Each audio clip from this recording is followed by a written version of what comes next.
You're here to slay her.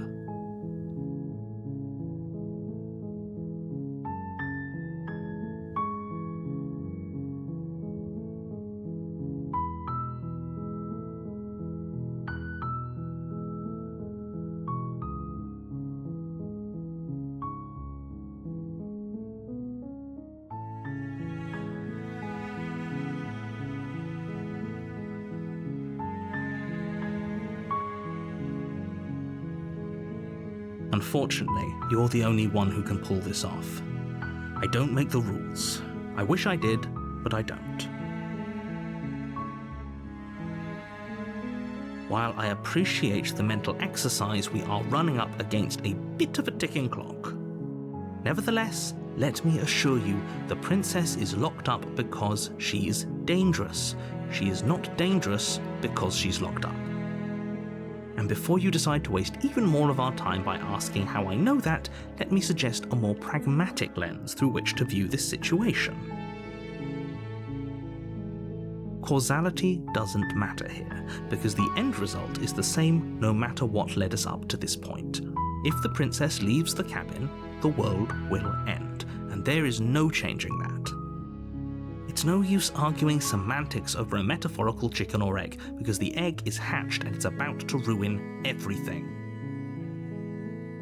Unless, of course, you do your job and slay her.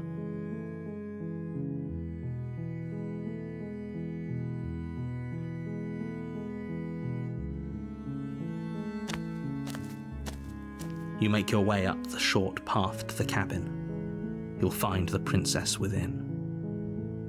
We're not going to go through with this, right? She's a princess. We're supposed to save princesses, not slay them. Ignore him. He doesn't know what he's talking about.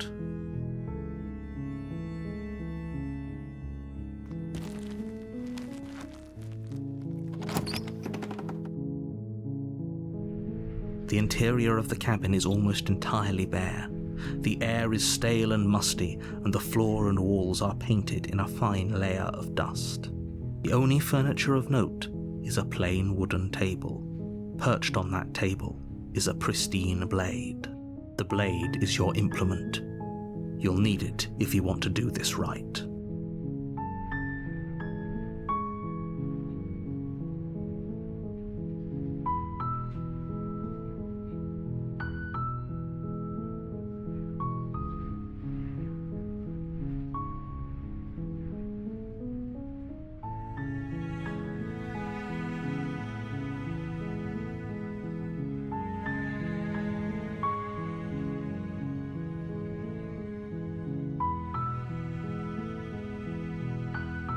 You take the blade from the table.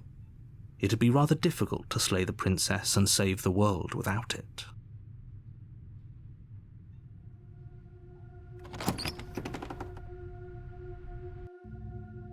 The door to the basement creaks open, revealing a staircase faintly illuminated by an unseen light in the room below. This is an oppressive place. The air feels heavy and damp, a hint of rot filtering from the ancient wood. If the princess really lives here, slaying her is probably doing her a favor.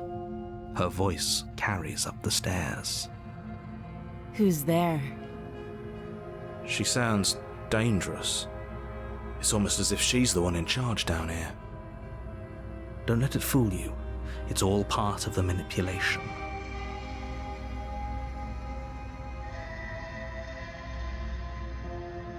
Oh, it's been so long since anyone's come down here.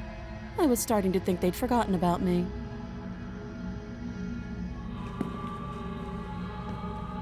You walk down the stairs and lock eyes with the princess. There's a heavy chain around her wrist, binding her to the far wall of the basement. She's so coldly beautiful. Is she really a threat to the world? Focus on the task at hand. And there you are. Are you here to kill me or something?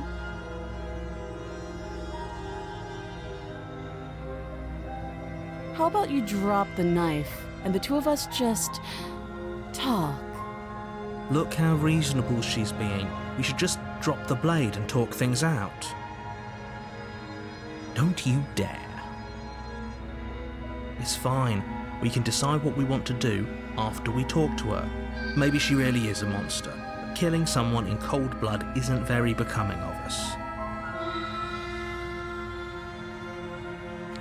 You ignore the trembling in your hands and tighten your grip on the blade. You poor thing. Your hands are shaking. Are you scared of me? Because you should be. You step forward, your grip on the blade tightening as you steel your resolve. I'm probably chained up in this basement for a reason, right? And if that knife is the only weapon you have, you'll have to get close enough to use it. So, you should just drop it. Best not to risk finding out what I can do. She's unarmed. If you hesitate now, it'll be too late. End this.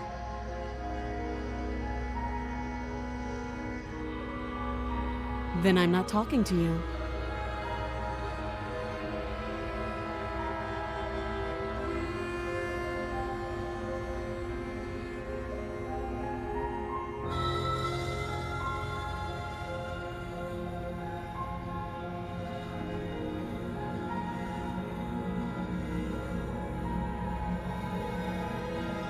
You stare at the princess, squinting. She squints back. The two of you are going to do this forever, aren't you?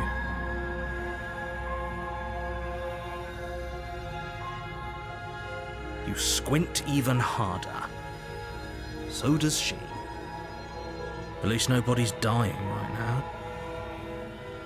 You're going to have to make a choice. You can't keep squinting forever. Eventually, someone is going to have to blink. Doubt, unfortunately, clouds your thoughts as you attempt to run her through. A moment of distraction and hesitation is all she needed to sidestep your thrust and deliver a catastrophic blow to your jaw.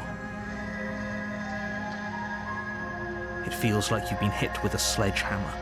You can feel bone grinding on bone where your jaw has been fractured. Holy shit, that hurt! Though she's unarmed, the shock of that first strike is enough to stagger you, putting you and the princess on somewhat equal footing.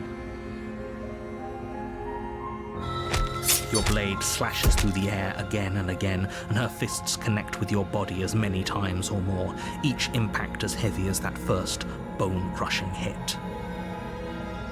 We can still turn this around.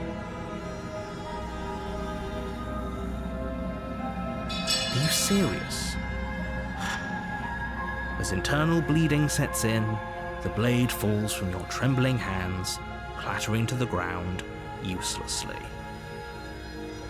You lacked the will to finish the job, your bruised and broken body falling to its knees before her.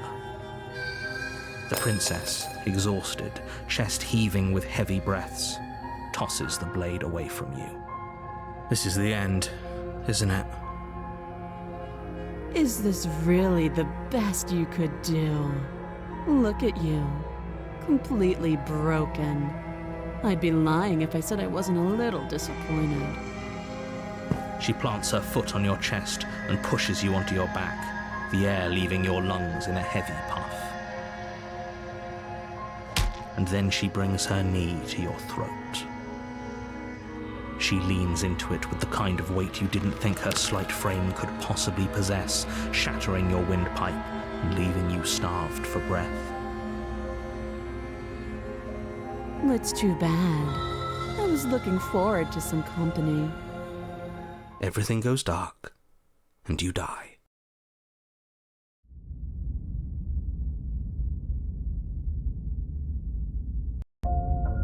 You're on a path in the woods, and at the end of that path is a cabin. And in the basement of that cabin is a princess. You're here to slay her. If you don't, it will be the end of the world.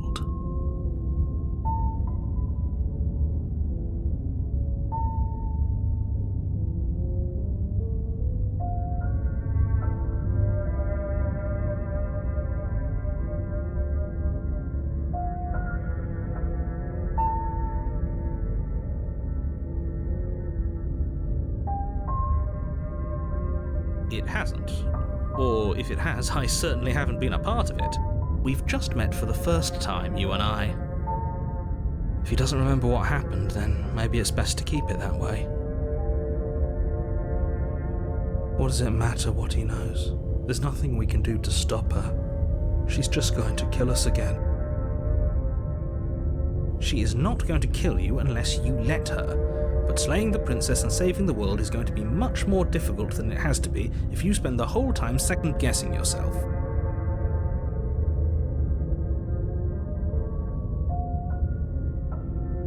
Those are two very different questions, but fine, I'll indulge you if that's what it takes to get you moving.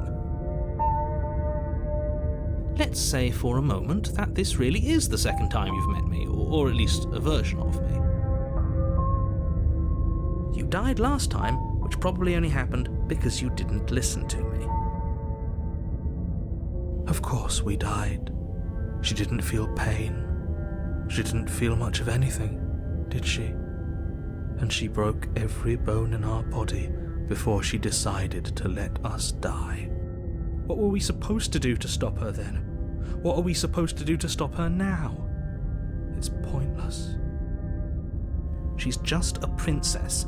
Slaying her shouldn't have been difficult, but congratulations. You've been given another chance to actually do this right. And I believe your other question was something along the lines of, oh, what's the point of doing anything?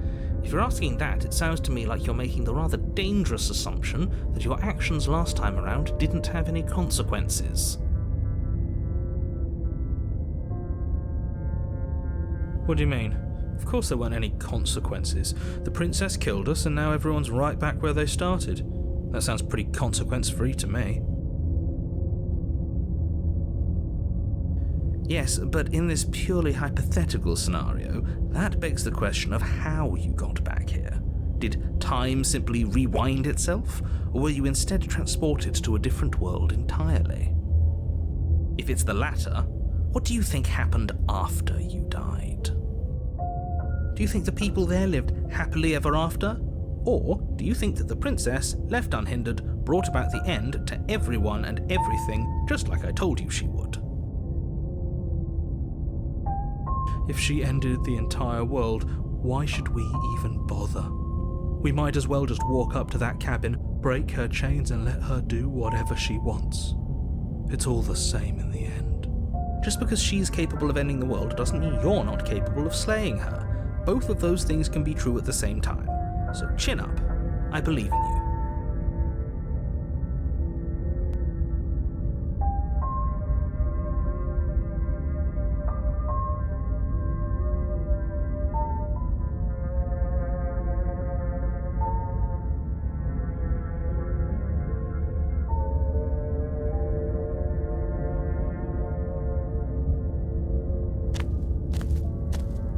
A warning before you go any further.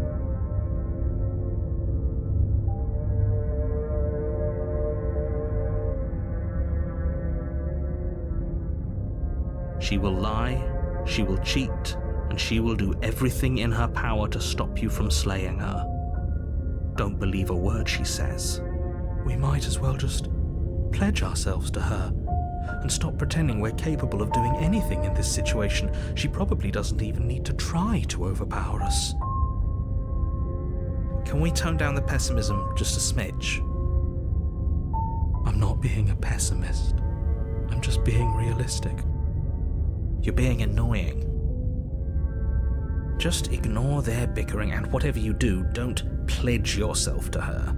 I cannot stress enough how absolutely catastrophic that would be for everyone, yourself included. I agree. If she's wrongfully imprisoned, then we should rescue her, but if he's telling the truth, we shouldn't just hand her the world on a silver platter. Rescue her? Given the stakes of the situation, there isn't really a difference between rescuing her and pledging yourself to her. Either would be terrible. So please try to ignore both of those knuckleheads and focus on saving the world. Let's not make this harder than it has to be.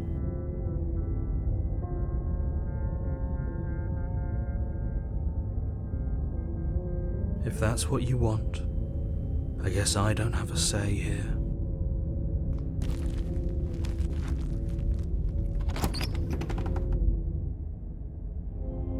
The interior of the cabin is larger and more grandiose than its humble exterior would suggest. The only furniture of note is a massive marble altar with a pristine blade perched on its edge. The blade is your implement. You'll need it if you want to do this right. Why do we feel so small? We don't feel small. We are small.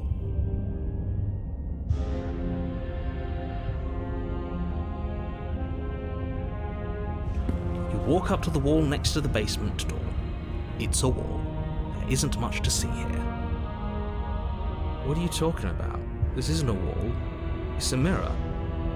Or at least it'll be a mirror once we wipe off that layer of grime. You reach forward and rub your hand against the cabin wall. I hope you know how ridiculous you look right now. We should count ourselves lucky. Some things are better left unseen.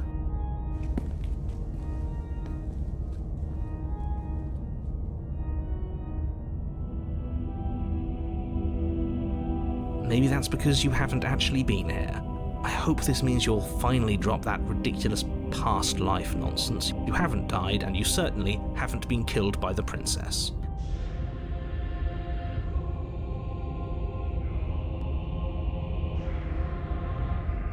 You take the blade from the altar. It would be difficult to slay the princess and save the world without a weapon.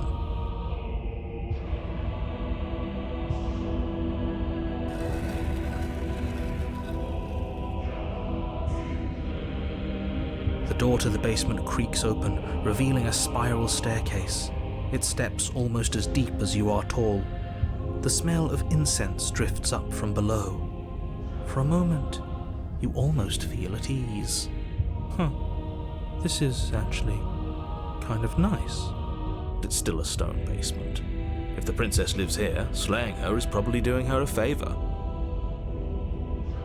Her booming voice rolls up the stairs. Is that a guest I hear? Don't linger on the stairs. Come down and witness me. You weren't kidding when you said it was booming. She wasn't like this last time. We need to get down there. She wants us to see her. We need to see her. Should we be worried about your sudden change in attitude? Just a few minutes ago you were going on about how pointless everything was. Now you want to go down there. It doesn't matter what that little voice says. He's not the one making the decisions. Though if his ramblings get you to the princess, they get you to the princess.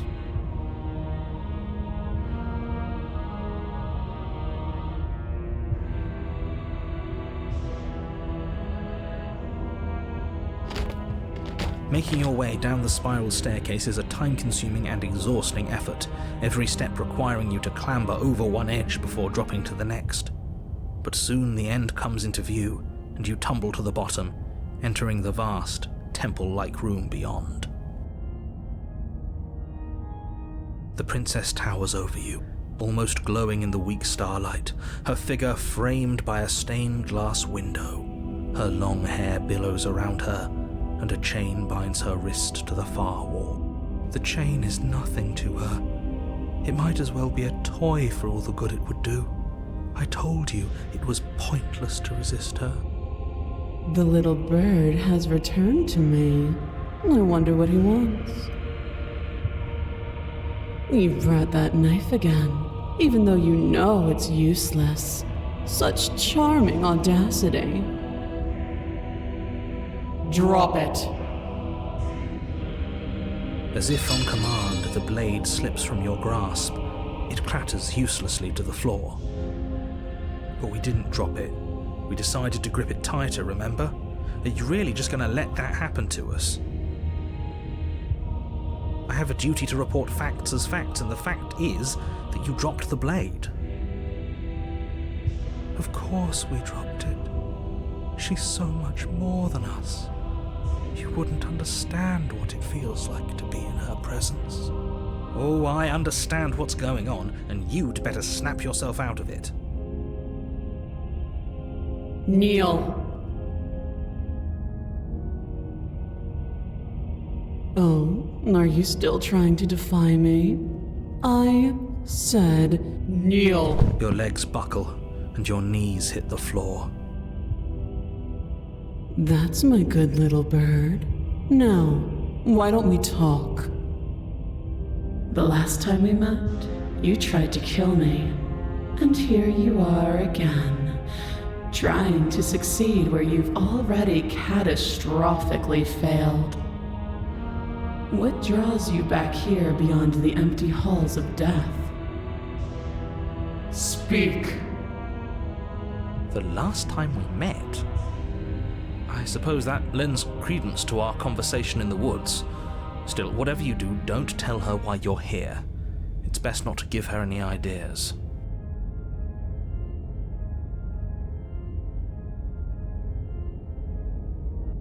Perhaps you need another lesson in submitting to your betters. Pick up that needle. Do it. It's what she wants. No objections here. I don't know what she's planning, and I don't like that we don't know what she's planning, but we might as well pick up the blade. As your eye falls on the blade, you feel a weight. Some divine hand that sits unperceived by your senses, but that manages to push you towards its desires like an unseen puppeteer. You reach forward and grasp the blade. Stand. This one's easy. See? This isn't so bad. Okay, yeah. We can do that. We were probably going to stand anyway. You can feel a creaking tension between body and will as you slowly rise to your feet, like two foes forced into an unhappy truce. The princess eyes you with soft contemplation. The moment seems to last a lifetime, the silent anticipation of what's to come dragging out the long, painful seconds. But all silences are broken eventually. To defy me is to claim we stand on level ground. We do not. You are quiet shadow, while I am brilliant radiance. Take that knife in your hand and slit your throat. What? You don't have to listen to her. You're armed. Just steel your nerves, step forward, and end this. Oh, we'll end this all right. Your hand lifts the blade and brings it towards your throat. Okay, I apologize for the unclear language. End her. Your body is sluggish and unresponsive, actively fighting against you, but you do your best to stagger forward. One step at a time, you move towards the princess.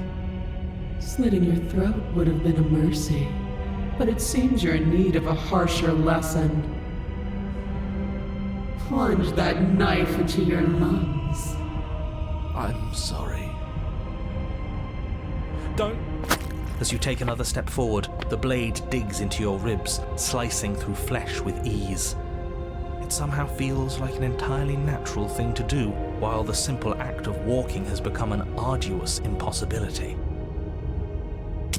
Then it slides back out, the wound burning as a small hiss of air escapes through the fresh orifice.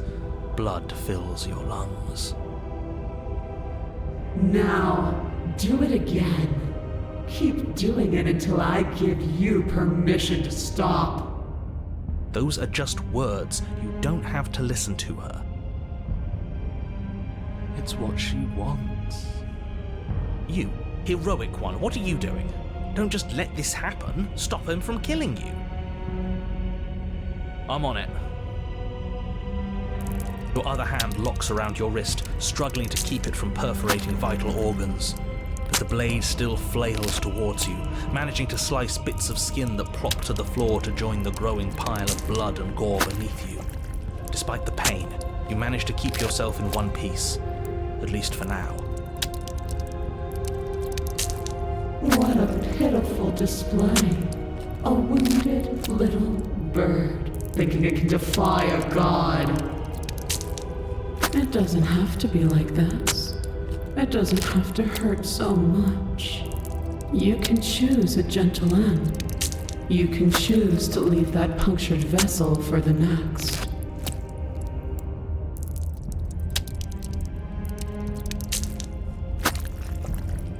Or you can pathetically struggle against yourself until the floor of this temple is painted with the bloody impressions of your futility. You continue to approach the princess, even as the repeated gouges of your blade expose bone and muscle to the open air of the basement.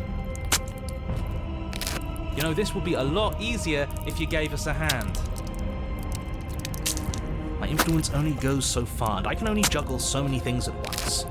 The best I can do right now is to continue to drive you forward. Believe me, this whole ordeal would be so much easier if I didn't have to contend with free will. You're the one making things difficult. You're the one making us hurt. She doesn't want to hurt us. She's just doing what she has to. Stop. As you finish crossing the room, you fall to your knees at the princess's feet, your chest heaving as your blood pools in the crevices of the stone floor, the coppery taste coating your throat. The princess kneels down, lifting your chin with her finger as her face lowers to yours.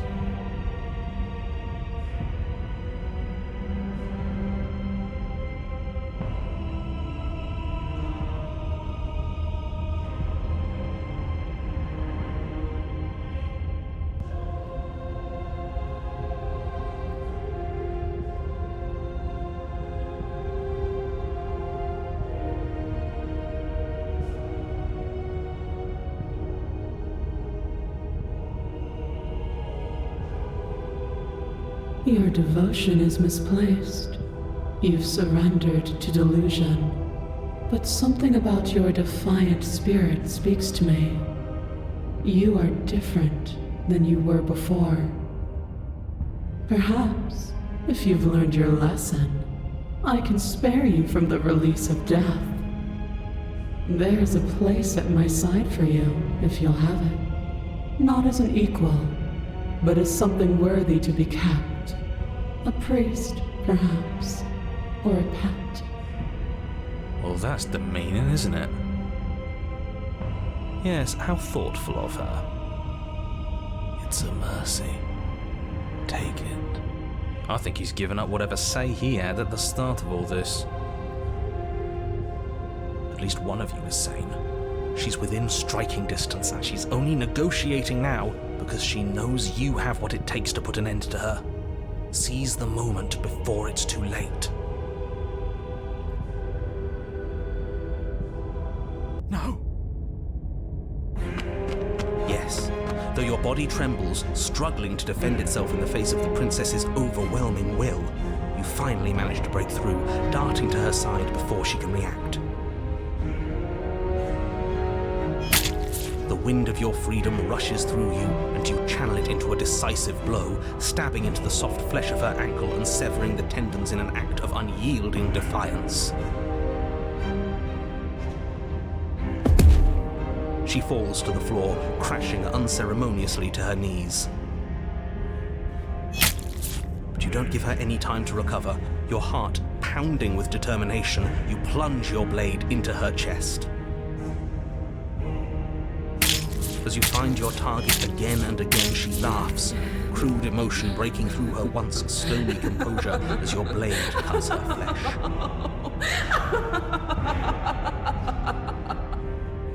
We can do this, can't we? You always could.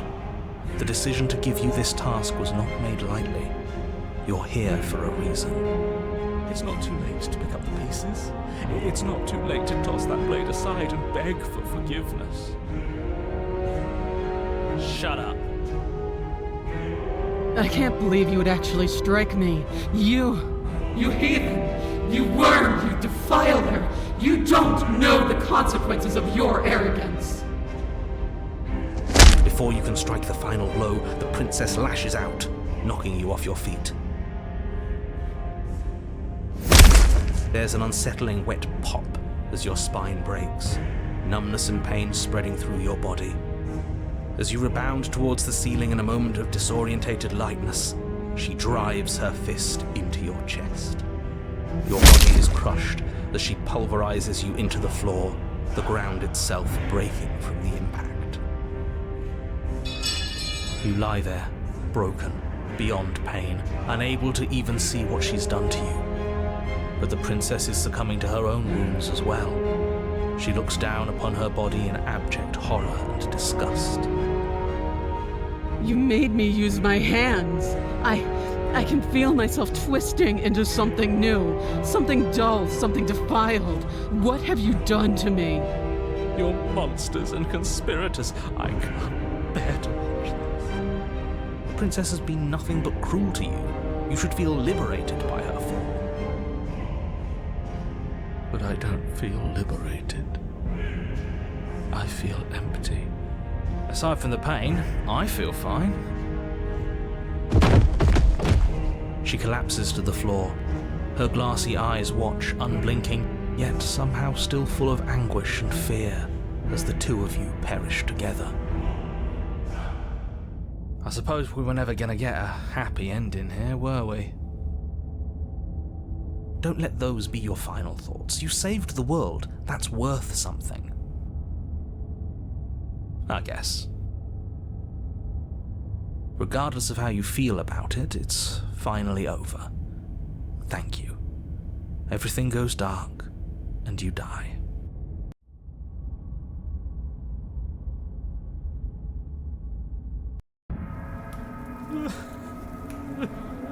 You're on a path in the woods, and at the end of the path... Okay, what the hell is that? I think he's upset. What's he got to be upset about? We just killed a god. Exactly. You heathens destroyed the most beautiful thing that ever was, and ever will be. I can't say I have much sympathy for you. She was bad for us, and you almost got us killed.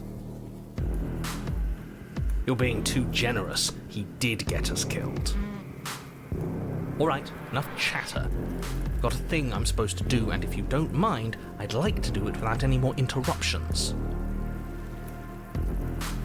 Okay, great, you're listening.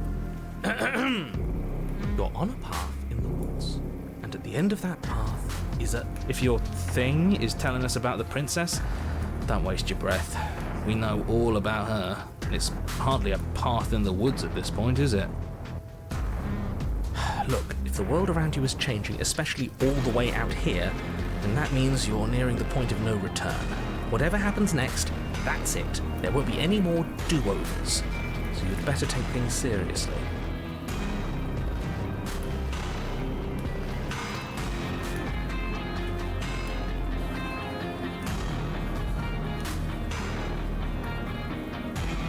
So what if I'm speaking my mind? It's not like I've ever really got to saying things.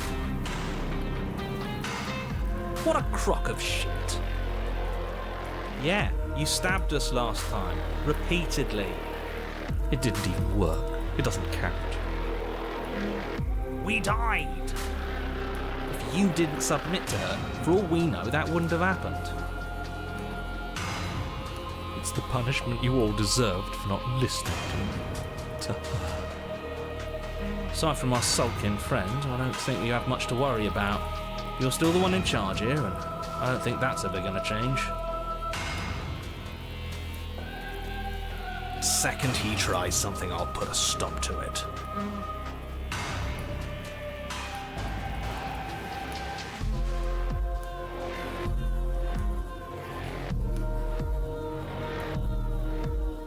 Then what happens? Have you even been listening? It's the end is what happens. Yeah, but is there something after the end? How am I supposed to know? The end means finality. It's not like I can just peek on over to the other side and tell you what it's like there, if there even is a there. It doesn't matter because we're going to win. Now that's exactly the sort of mindset I like to see. Don't let yourself be consumed with self-doubt. Don't flirt with oblivion. Just focus on the present and everything will be absolutely fine.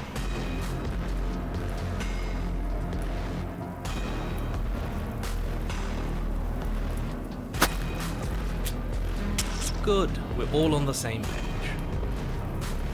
It isn't long before you find yourself at the end of the path, staring up at the cabin on the hill. You'll find the princess within, as I'm sure you already know. End her. That's it? No final words of advice? I'd rather not waste any more time. I'm sure that any advice I'd give at this point is something you've already heard. If there's still a princess at the cabin, maybe we can salvage things. Maybe if we just grovel and apologize, things can go back to how they were before. Oh, cut it out, will you? We need to be tough right now, and you're making it so much harder than it has to be, so stop whining. The interior of the cabin is a place that feels long forgotten. There was once an elegance to its construction, carved marble columns holding a high arched roof, vaulted windows letting in the weak starlight. But that is how it was. Now there is a growth that has overtaken it. A viscous fluid seeps from cracks in the stone walls, and it congeals into chaotic streaks of writhing nerves and wet clumps of living meat. That's horrible. You did this. The only furniture of note is a pulsating pedestal, a pristine blade perched on its edge. The blade is your implement. You'll need it if you want to do this right.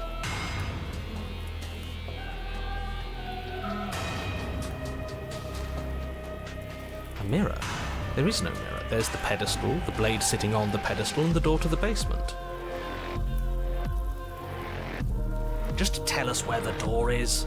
I'd like to get back to fighting, and if you want us to kill her so bad, I'm sure you feel the same. No more messing around. I don't know what to tell you. There isn't a mirror because I would know if there was a mirror. You're either seeing things or you're confused on the definitions of door and mirror. Or you're seeing things. That seems far more likely. What are you trying to say exactly? He thinks we've lost it, that we're succumbing to madness, that something in us has broken. That's an unnecessarily melodramatic way to describe a hallucination, but sure. I'm not going to waste time arguing with any of you. It went away after we touched it last time. Let's just do it again.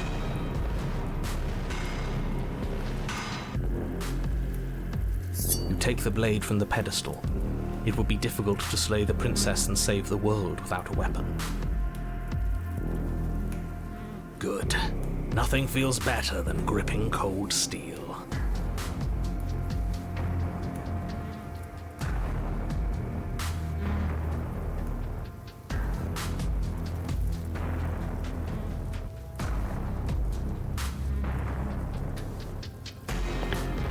You step forward and approach the door to the basement, hesitating before you open it. As if you don't see it. You really don't, do you? How strange. It really is just like last time. Are we really hallucinating? Why here? Why now? Smash it. Smash it to pieces. It's the only thing keeping us from her. Don't you want to know what we'll see in there? We won't be able to see anything if we smash it. Nah, I'm with him on this one. Smash it! Let's get violent already. Do whatever you want with it. The mirror isn't real, so how you handle it doesn't matter, aside from wasting dangerous amounts of time.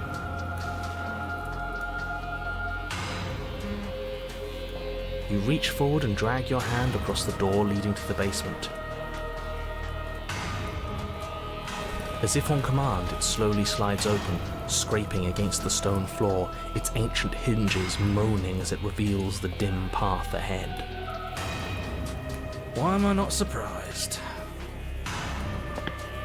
You step forward into the darkness.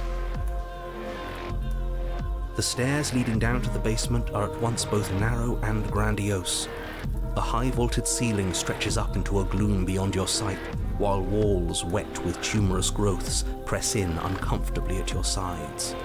You feel both unprotected and trapped, at once exposed and claustrophobic. The air is thick, its odour an oppressive violence, the metallic scent of fresh blood twisting with the nauseating embers of charred remains. If the princess lives here, slaying her is probably doing her a favour. Her voice, a bellowing rage, roars up the stairs. Was severing the tendons of my ascension not enough for you? Was it not enough to rend my divine heart? Come, see the horrors you've wrought upon my flesh, and feel my hands set upon your throat. See how you've soured my once divine melody. She's so angry with us. Why? Why did you desecrate her? Why couldn't I stop you? You've got to stop thinking about her like that. It isn't doing anyone any good. She's not some untouchable god. She's an abomination. And we're going to put an end to her once and for all. Whatever she is now is our fault. If she's an abomination, then what does that make us? It doesn't matter what we are. She needs slaying, and we've got the means to do it, so let's get a move on. If I might interject, you didn't make her into an abomination. She's always been what she is. It's why you're here, and it's why your task is so important.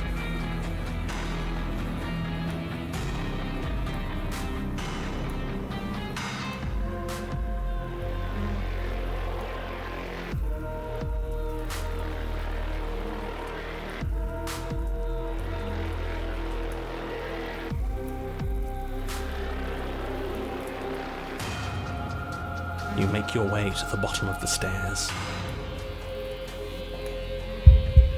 The chamber's walls are painted in blood, a deep, sickening red that drips down in clotted streams onto the charred corpses that make up its floor. This place reeks of torment, of ripped skin and burning bone.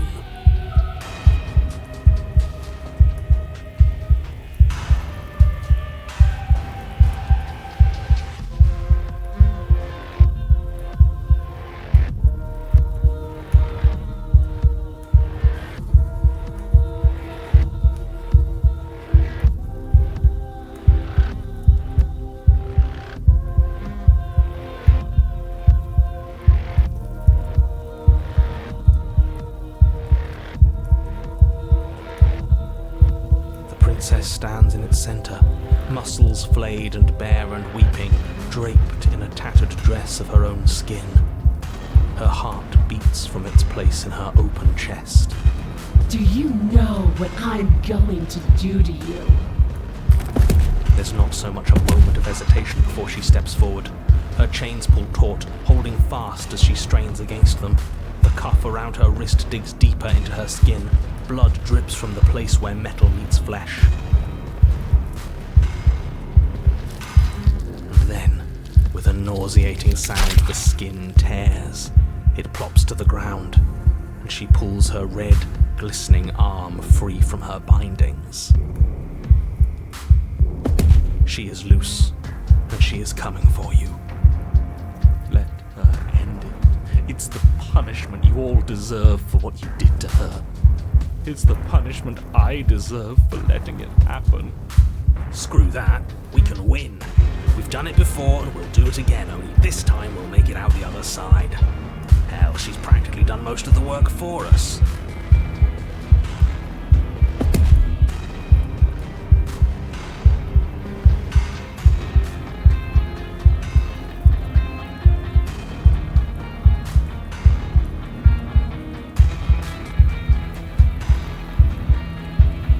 Words are not repentance. Apologies are paid for only in flesh and deed. And flesh works for me. She bounds across the room, her fists ready, her heart set upon your destruction. terrifying squelch, you are unwound. No, that's our stuff. She can't just do that. She just did. Unfortunate, I know, but reality is reality. You should all just be grateful she's decided to keep us alive.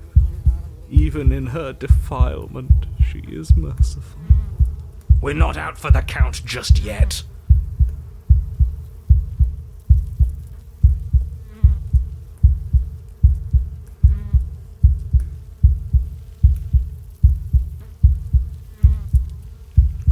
But the words don't leave your metaphorical mouth. Instead, all that leaves you is a wet and horrible gurgling as tissue vibrates out of place.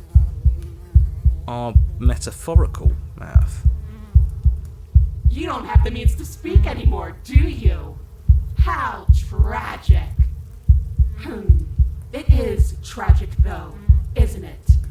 I'm not satisfied dividing fear and indignation from your eyes alone. A quivering mound of flesh is no companion.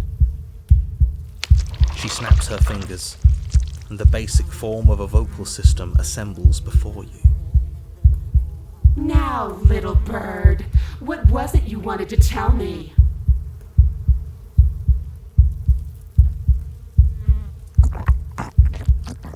You already apologized, and I already refused to accept it.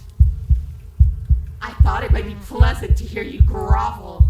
I thought your misery might bring music back to my ears, but all it does is stoke my hatred of you. All it does is remind me that I was brought low by a sniveling wretch. We're no sniveling wretch. We destroyed her. Now act like it. She destroyed us far more easily than we destroyed her. She has it right. We are wretched. We are sniveling. I don't think you speak for the rest of us. Maybe I shouldn't have given you the gift of speech after all. Maybe I should take it back. Just submit already. What is there left for us to do?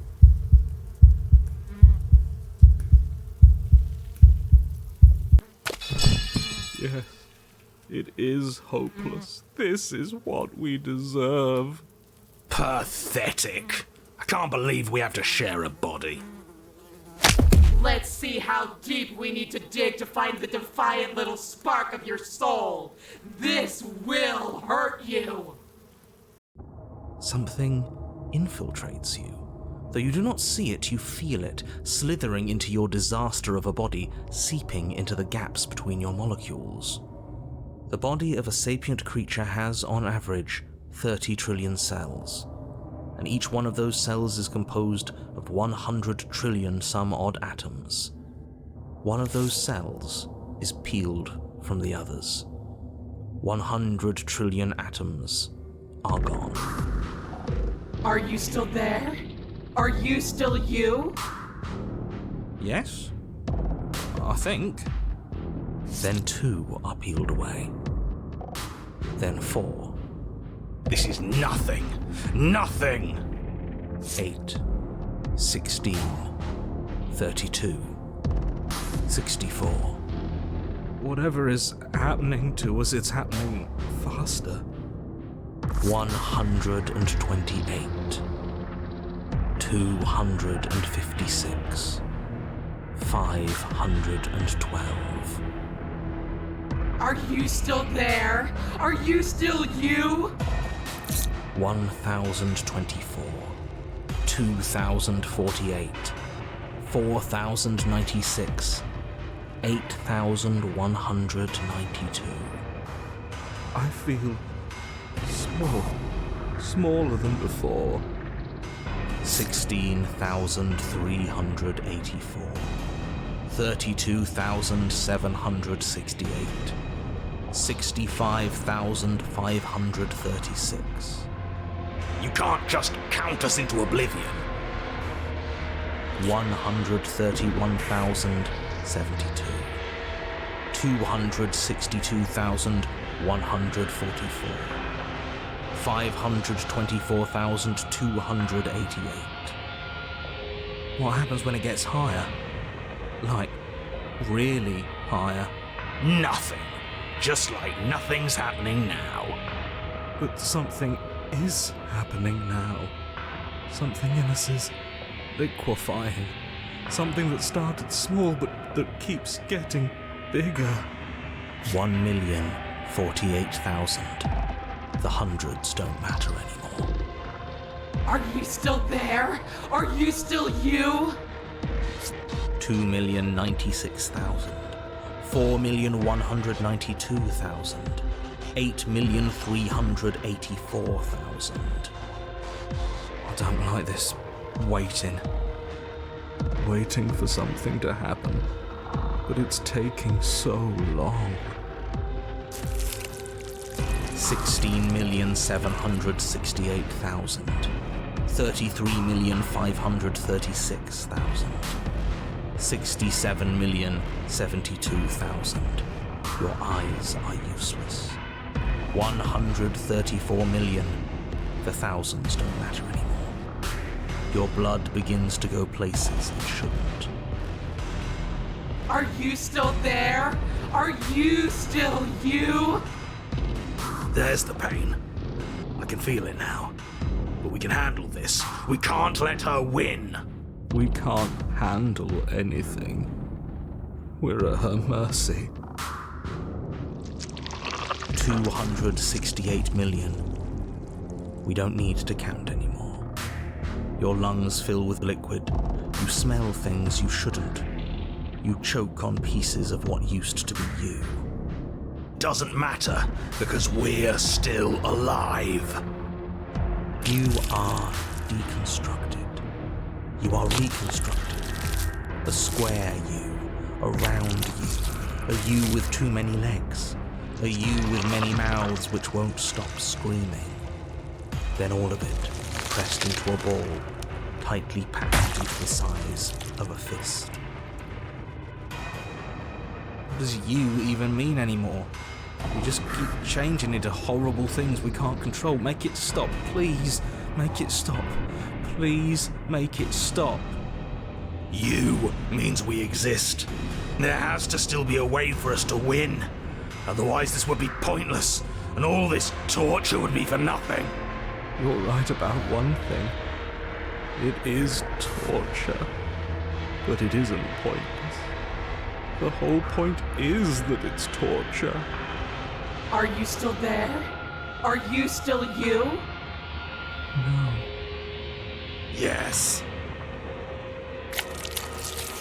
The ball is unraveled into the shape of a body. The skin peels off in a corkscrew. The eyes are plucked. The organs arranged in the air in a neat row. Are you still there? Are you still you? No. Yes. You are stretched into a line 12 feet long, then 24, then 48. The line gets thinner as you get longer. A mile. 2, 4, 8. Are you still there? Are you still you? Yes. 16, 32. 64. No.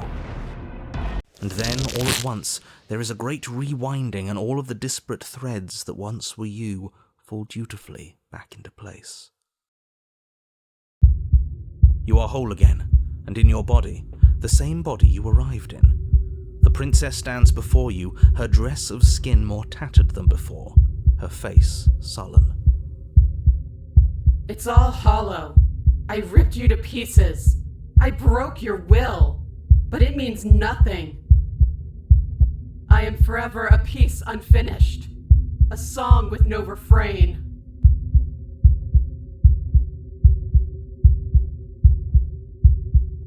We're so different. How could I ever hope for you to understand me? She stands, arms outstretched, neck craned, gaze transfixed on something unseen above you both. But perhaps there is a way to grant you understanding. Perhaps there is a way to make myself whole once more. You are unwound again. But it's different this time. Nothing slithers into your cells. You can feel something changing inside of you. But you see her changing too. Threads, strands of you, becoming pieces of something new. Something that's both you and her. Oh no, absolutely not. You have to stop this. Do you hear me? You have to stop this or the entire world ends.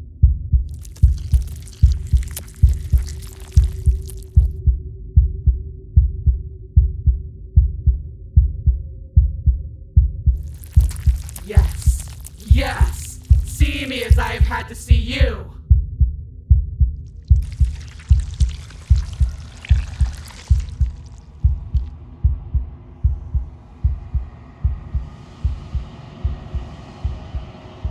No, this isn't right. I feel cold.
I am a growing chorus of contradiction, a mass of tides ebbing and flowing all at once in more directions than my attention can bear to hold. To look at any one is to shift them all into something new, and to look away is to reshape them yet again.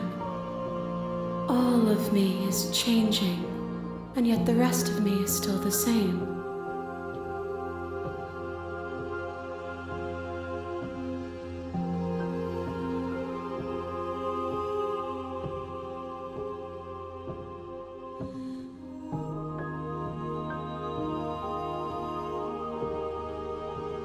As easily as you can stand to be you, you are like me, even if you have chosen not to look at the corners of you that do not fit, even if you have chosen to ignore the brilliant contours of your soul.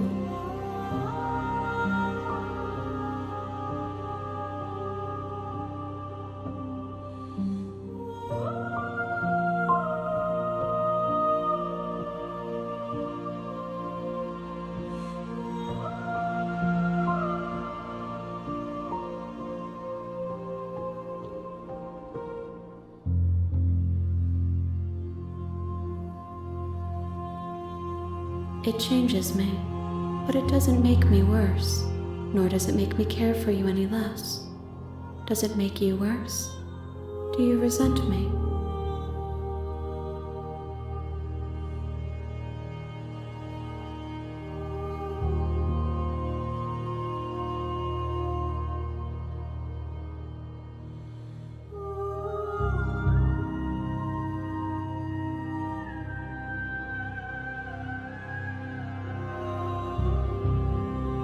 It says that your heart is gentle, that even in the darkness you are guided by compassion.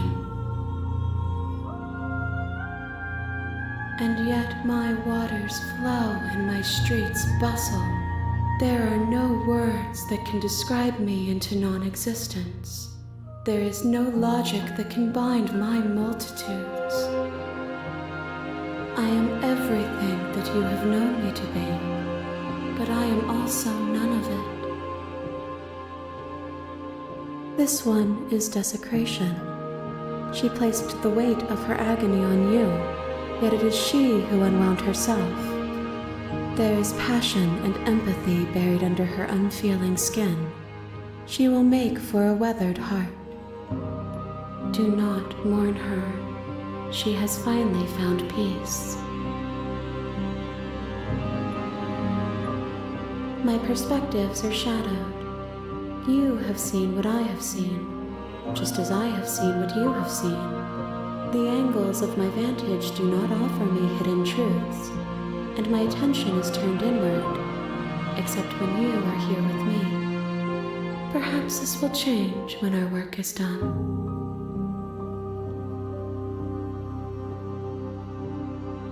The desires of my multitude thrive in endless competition with themselves, but none of them rise above their dance to influence me. I yearn for what I have always yearned for, our awakening. Other desires shrink in the light of knowing you and knowing me. I care about your gifts, but I have no preferences to burden you with. Even if I did, I would never dare to tarnish our relationship by assuming myself above you. The tides do not dictate where they are pulled. A river does not dictate its outlets. My gift to you is to let you choose your path, and my task is to treasure the gifts you bring me. We will know when we near our destination. I will be here when it is time for us to meet again.